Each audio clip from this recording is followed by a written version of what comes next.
இந்திய பாலிவுட் திரையுலகில் முன்னணி நடிகையாக திகழும் கங்கனா ரணாவத்துக்கு நாடாளுமன்ற உறுப்பினராக பதவியேற்ற பின்னர் கிடைக்கக்கூடிய வாய்ப்புகளும் சம்பளங்களும் தொடர்பாக தகவல் வெளியாகியிருக்கிறது. அந்த வகையிலே மாதம் ஒன்றுக்கு அவருக்கு 1,00,000 ரூபாய் சம்பளம் வழங்கப்படும். அத்துடன் வாக்காளர்களிடம் தொடர்பு கொள்ளவும் உதவித்தொகையாக 70,000 ரூபாய் கிடைக்கும். அத்துடன் அலுவலக செலவாக 60,000 ரூபாய் தரப்படுகிறது. நாடாளுமன்றத்துக்கு செல்லும் போது தினசரி 2,000 ரூபாய் கிடைக்கிறது. பயணப்படியை பொறுத்தவரை அவர் 34 இலவச உள்நாட்டு பயணங்களை ஒரு வருடத்துக்குள் மேற்கொள்ளலாம். உத்தியோகபூர்வ இல்லங்களில் தங்கலாம் என்றாலும் கூட அவ்வாறு தங்காவிட்டால் 2,00,000 ரூபாய் வழங்கப்படும்.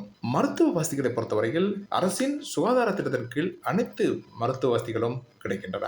அத்துடன் ஒரு வருடத்துக்கு நாடாளுமன்ற உறுப்பினர்களுக்கு கிடைக்கும் 1,50,000 ரூபாய்க்கான இலவச தொலைபேசி அழைப்புகள் கங்கனா ரணாவத்துக்கும் கிடைக்கின்றன. அதே நேரம் 50,000 யூனிட்டுகள் வரை மின்சாரத்தையும் 4,000 கிலோ லிட்டர் இலவச தண்ணீரையும் ஒரு வருடத்துக்கு கங்கனா ரணாவத் பெறவிருக்கிறார்.